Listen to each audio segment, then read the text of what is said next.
మెదక్ జిల్లా శివంపేట మండల కేంద్రంలో నేడు మెదక్ బీఆర్ఎస్ పార్టీ పార్లమెంట్ అభ్యర్థి వెంకట్రామరెడ్డికి మద్దతుగా శివంపేట మాజీ సర్పంచ్ పత్రాల శ్రీనివాస్ గౌడ్, గ్రామ కమిటీ అధ్యక్షులు ముద్దగల లక్ష్మీ నరసయ్య ఆధ్వర్యంలో ఉపాధి హామీ కూలీలకు శీతల పానీయాలను అందిస్తూ బీఆర్ఎస్ పార్టీ మెదక్ ఎంపీ అభ్యర్థి వెంకట్రామరెడ్డికి తమ అమూల్యమైన ఓటు కారు గుర్తుపై వేసి భారీ మెజారిటీతో గెలిపించాలని ప్రచారం నిర్వహించడం జరిగింది.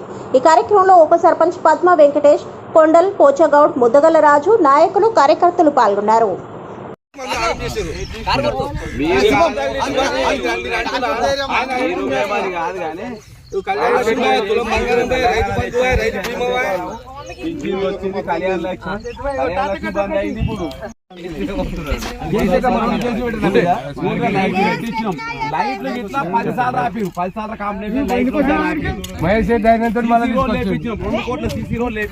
కొంచెం మిగిలిన ఉన్నాయి.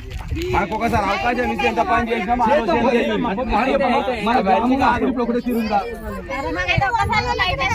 ఇప్పుడు 3 ఏళ్ళ రైతు ప్రభుత్వం కొత్త ప్రభుత్వం అడిగినా